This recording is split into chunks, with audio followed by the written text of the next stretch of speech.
أهلا بيكم في حلقتنا الجديدة من سيف اند لاود، البودكاست اللي هيعرف البنات كلها حقوقها علشان تعرف تحمي نفسها، لأن الموضوع زاد عن حده.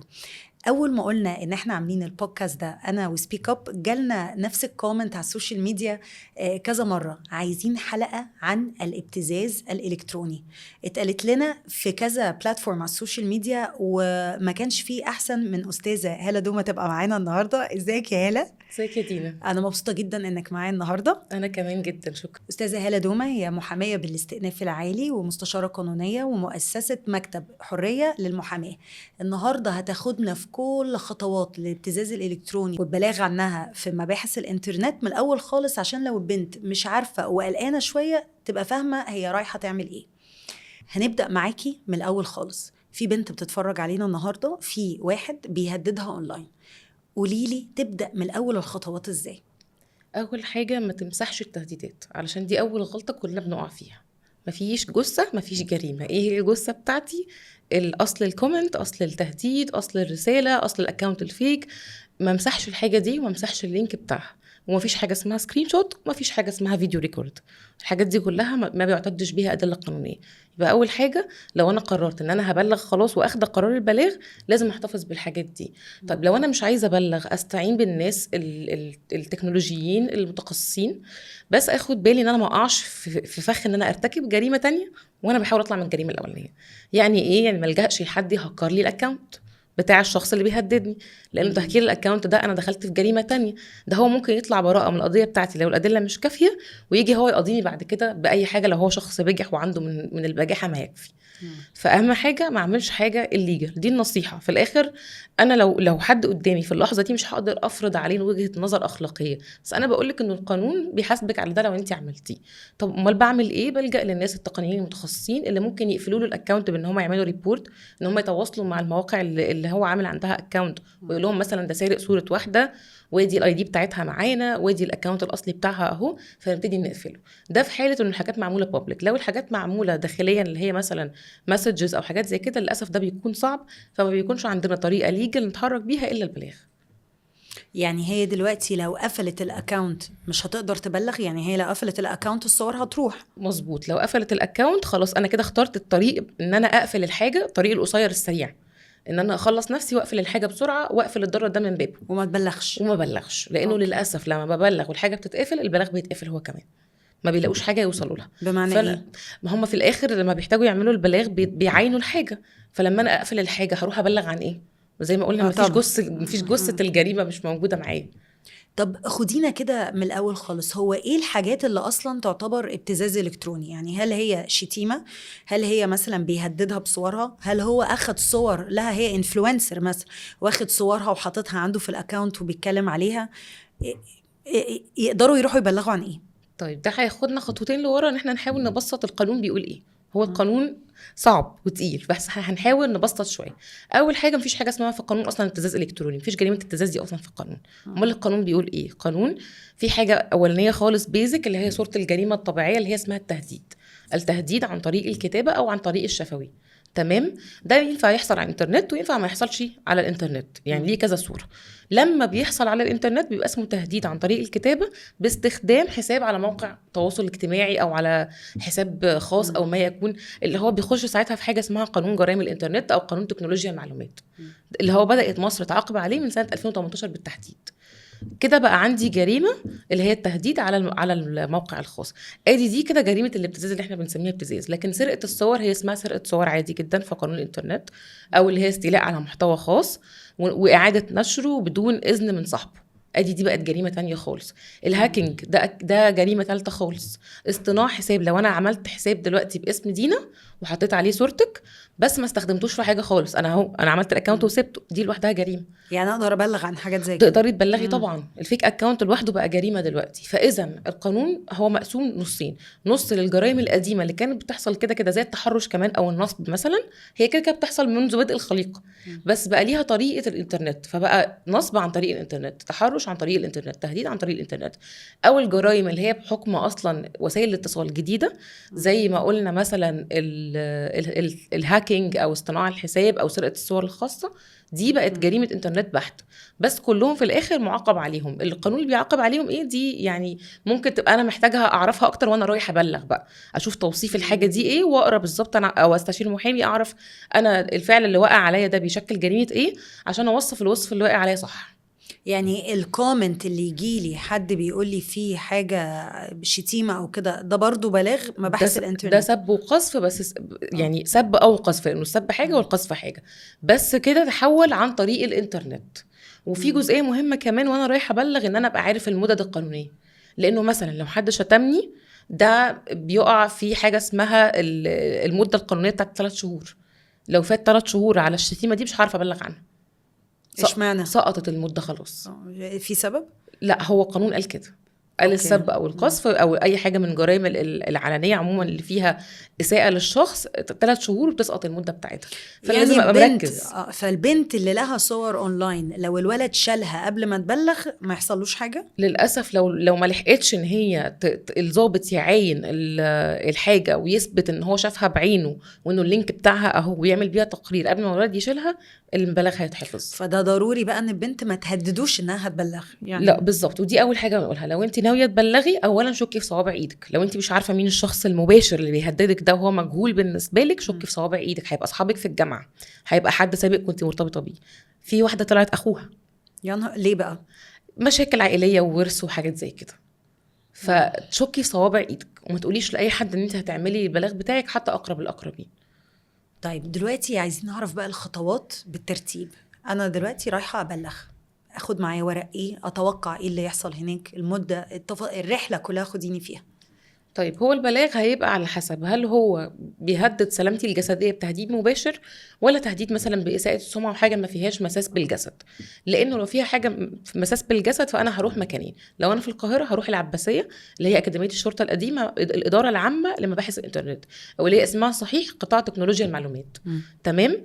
طيب لو انا مش في القاهره هروح على اسم الشرطه، لانه اقسام الشرطه دلوقتي بقى عندها تعليمات مباشره انه حتى لو دي جريمه انترنت تستقبلوا البلاغ فورا لو في حاجه فيها تهديد بالقتل مثلا او تشويه او حاجات زي كده. طب ما فيش اي حاجه من الحاجات دي، هروح للستاندرد بقى العادي خالص. اول دول رفضوا، لانه في بعض الاوقات بيكونش عندهم كاباسيتي فبيرفضوا. المكان الطبيعي يعني تروحي ويقولوا لك لا، يقول لك مش عندنا معانا. ده مش تبعنا. هيقول لك تروحي فين ساعتها؟ يقول لك روحي مديريه الامن اللي بطاقتك تبعها. انا بطاقتي تبع محافظه كذا، هروح مديريه الامن. جوه كل مديريه امن دلوقتي بقى في مكتب لتكنولوجيا المعلومات اللي هو بين قوسين مباحث الانترنت. هم دول المختصين بتلقي البلاغات بتاعتي. بيكون في ضابط قاعد هو مختص جدا ومذاكر جدا، ودي شغلانته ان هو يفحص الحاجات الالكترونيه دي ويدور هو على الادله. بس اهم حاجه يكون واخده له حاجه واضحه، يعني واخده له كومنتس معينه احددها وعايزه اساعده بسكرين شوتس. تمام، بس السكرين شوتس في الاخر لازم هو اللي ياخدها من على جهازه. يعني هو بيفتح الاكونت بتاعي من على الجهاز بتاعه، بسلم له الباسورد والايميل او رقم التليفون وهو بيفتح من عنده ويعين. لو الواتساب بيربط الواتساب بالاكونت بالجهاز بتاعه ويفتح من عنده. لازم يشوف بعينه الحاجه اللي بتحصل ويمشي وراها لحد ما يصورها بالكامل ويتاكد ان هي حقيقيه، عشان مش اي حد هيعمل اكونت فيك لحد او هيعمل يعني صوره فيك ان انك شتمتيني وانا حاطه صورتك من غير ما تعرفي واروح اتهمك في الاخر هحط الحاجه باسمك وامشي. في بنات كتير بتقلق من موضوع ان انا لما باجي ابلغ بسيب الاكونت بتاعي الباسورد والاكونت كله. هل دي حاجه المفروض تقلقهم ولا بيبقى قدامها اللي بيحصل؟ هي بيبقى قدامها اللي بيحصل، بس هو انا بشوف ان ده مش صح. يعني هم المفروض يلاقوا حل ده، يفتحوا بقى الاكونت بأنهي طريقه، يفتح من الجهاز بتاعي ويتاكد، يشوف هو طريقه مثلا برامج مختلفه يتاكد بيها. لكن هو انا بشوف انه مش صح حتى كامان ان انا افتح على جهاز بابليك بتاع كذا حد.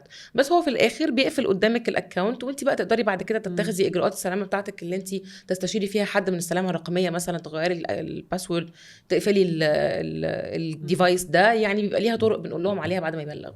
طيب هي دلوقتي بلغت وفتحت الموبايل، وفعلا اللي بيبص على موبايلها لقى فعلا في تهديدات بصور مثلا معينة، بيحصل ايه بعد كده؟ هو بقى بيثبت كل الحاجات دي في المحضر بتاعه، بيكتب كل التفاصيل في المحضر، بياخد هو السكرين شوتس بنفسه، بيسيف كل اللينكس بنفسه، او لو انت عندك لينك تبعتيها له هيفتحها برضه ويعينها ويسيفها عنده. بيعمل لك البلاغ بتاعك، بيمضيكي عليه زي اي محضر شرطه عادي، بيديلك حاجه اسمها رقم احوال وتاريخ اليوم، مهمين جدا، بيديهم لك في ورقه صغيره كده. دي اهم حاجه بقى في الدنيا، لانه الورقه دي هي اللي بتتابعي بيها بعد كده، بترجعي لنفس المكان ده بعد من 15 يوم ل 21 يوم، تسالي على البلاغ بتاعك بالرقم واليوم بتوعه، وتشوفي هو اتحرك لفين. 99% هيبقى اتحرك لاسم الشرطه. طب هل لما بتطلع تتكلم على السوشيال ميديا هل ده بيأذي القضية بتاعتها ولا بيسرعها؟ كل لو كيس بالذات لو بحالتها. قالت اسمه. كل كيس بحالتها، بس هو لو نصح ممكن بعد كده لو قضيتها اتقفلت يرجع هو يقضيها للاسف. حتى لو ما كانتش قالت اسمه في الفيديو اللي نزلته؟ لو قالت لا، لو ما قالتش اسمه خلاص، يعني لو ما قالتش حاجه تدل على شخصيته او قالت اسمه او حاجات زي كده، لا خلاص هيقضيها على ايه.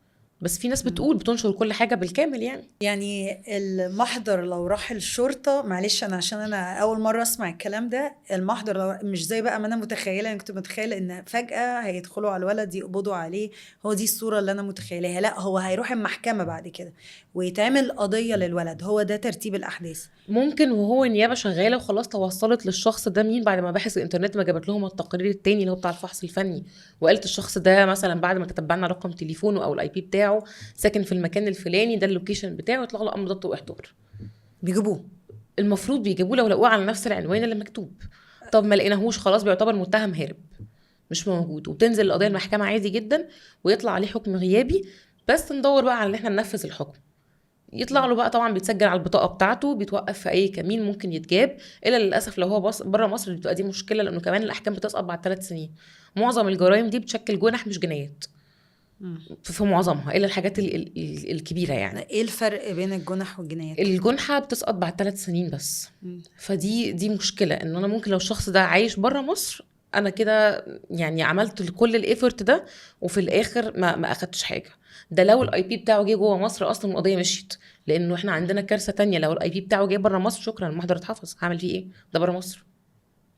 هل في طريقه تلاعب ان هو يبقى جوه مصر ويطلع؟ طبعا في VPN، هم طول الوقت بيعولوا على ده. ايه الVPN؟ الVPN اللي هو بيشغل لوكيشن مش اللوكيشن بتاعه، بيدخل على اي بي مش حقيقي، وبيدخل يعمل كل اللي هو عاوزه، في الاخر بيبقى معتمد ان محدش هيعرف يعمل له تراكنج. فاحنا طبعا دلوقتي بنتكلم لو ده واحد مش في حياتها هي تعرفه. بالظبط. لو في حياتها وتعرفه بتهيألي الموضوع هيبقى اسرع وابسط. مش اسرع، هو هيبقى اسهل عليها ان هي تقدم البيانات. طب هل لما بيتعمل عليه خلاص بيبقى لازم يروح المحكمة وجابوه وخلاص والموضوع هو بيبقى مسجون في الوقت ده ولا بيبقى حر؟ لا طبعا بيتقبض عليه وبيتحبس احتياطي، ومعظم الوقت بينزلوا محبوسين، يعني بيفضل يتجدد حبسه على القضيه لحد ما ينزل المحكمه. على الاغلب هو بيتقبض عليه في لحظه ما بيتقبض عليه بينزل المحكمه على طول، فما بيلحقش يعني معظم الوقت. البنت لو ناويه تروح مباحث الانترنت، ايه الغلطات اللي ممكن تعملها اللي تؤذي قضيتها قبل ما تروح تبلغ؟ زي ما قلنا ما تمسحش الحاجه دي، اكبر غلطه كلنا بنقف فيها. ما مسحش اي حاجه. البلوك كمان، ساعات في ابلكيشنز البلوك بتخليكي ما توصليش للاي بي. يعني لو انا عملت بلوك يعني ساعات بنحاول نعمل مثلا بلوك من لو ماسنجر وفيسبوك مثلا، فبنعمل بلوك من الماسنجر بس بلاش من الفيسبوك عشان خاطر اعرف اوصل للاي بي بتاعه، لان انا لما بعمل بلوك ما بعرفش ادخل على صفحه الشخص. يعني ابص هل الابلكيشن اللي انا عليه ده لما بعمل بلوك بيخليني ادخل على الصفحه بتاعته ولا لا. لو لا يبقى خليني لحد ما ابلغ باسرع وقت وبعدين ابقى اعمل بلوك، مش مشكله، عشان هو الفكره كلها في البلاغ هو الاي بي. فانا كمان لو عملت ريبورت مثلا على الاكونت، الريبورت بيمسح الحاجات. واتساب بالذات مثلا لما انا بعمل ريبورت على تشات معين بيروح ماسح بيديكي اوبشن بس معظمنا ما باخدش باله منه، فبتروحي ماسحه الشات مع الريبورت بتاعك، فراح فبيكون خلاص راح، فبالتالي انا هعمل لك ايه؟ مش هيعرف يجيب الحاجه اللي اتمسحت. تسجيل المكالمات ما يتاخدش بيه؟ يتاخد بيه لو انا بسجل جريمه بتقع عليا، زي ان حد بيعكسني في التليفون، اللي هي دي بقى ملهاش علاقه بجريمه الانترنت، دي لها علاقه بقانون الاتصالات اللي هو معمول من سنه 2003. كانوا عاملين الماده دي اصلا عشان معاكسات التليفون، لما كان حد يتصل ويعاكس ويقفل السكه وكده، قالوا ان في الحاله دي يجوز لو انا بسجل لحد بيرتكب جريمه ضدي وخصوصا جريمه الازعاج، انا من حقي ان انا اسجل له المكالمات دي. كنت بتكلم مع سبيك اب على حاجه في تسريبات الصور وكده، بيقولوا لي انه دايما في مشكله لما تبلغي على صوره، لما بتبلغي في الابليكيشن نفسه ان في صوره متسربه، علشان اختلاف الحضارات والبلاد. ساعات مثلا تبقى بنت بالنسبه لها تسريب، هي مثلا محجبه الصوره من غير حجاب، ولما تيجي تريبورت عشان الكمبيوتر مش شايف في مشكله، فالصور ما بتتشالش. عندنا دلوقتي بقى في الجرائم اللي زي دي، لو البنت بتهدد بان ينزل لها صور من غير حجاب، يعني هي بلبسها عادي بس هي قاعده عادي بشعرها، هل دي تعتبر برضو جريمه ابتزاز وتحت بند مباحث الانترنت؟ او طبعا هي ملهاش علاقه الصوره فيها ايه. يعني خليني اقولك انه مجرد بس ان هو ياخد الصوره دي من غير ما ينشرها، من غير ما يهددني، من غير ما يعمل اي حاجه، هو سرق صورتي. فدي لوحدها جريمه اصلا. انا طب مش محتاجه اعمل بيها حاجه ولو خالص. البنت هي اللي مديها له؟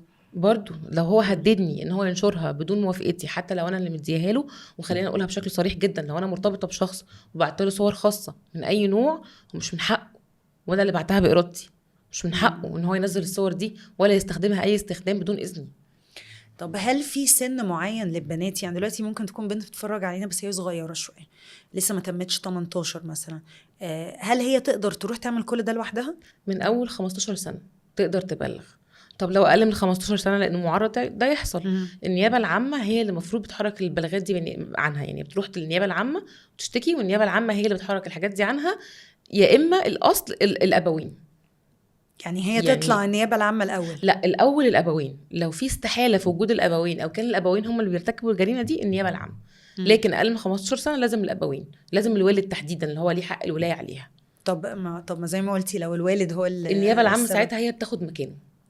لو في تعارض مصالح ما بين الابوين وما بين الصغير اللي هو اقل من 15 سنه، النيابه العامه هي اللي تتولى شؤونه. بس فوق ال 15 سنه هي ليها الحق انها تبلغ لوحدها. في أي ورق بيبقوا محتاجين ياخدوه معاهم في حاجة زي ولا كده؟ اي حاجه، البطاقه الشخصيه وصورتها تكون ساريه ويكون معايا صورتها. بعض الاوقات بقول لها بس احتياطي تطبعي سكرين شوتس. هل في إجراء بعد ما الشخص ده ما يتمسك إنه يحمي البنت إن الصور دي عمرها ما تظهر أونلاين تاني؟ للاسف ما فيش.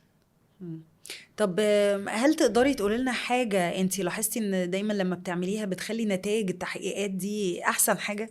يعني التريك زي ما قلتي، التريك القانوني اللي يخلي المواضيع دي تمشي بطريقة سموث على البنات.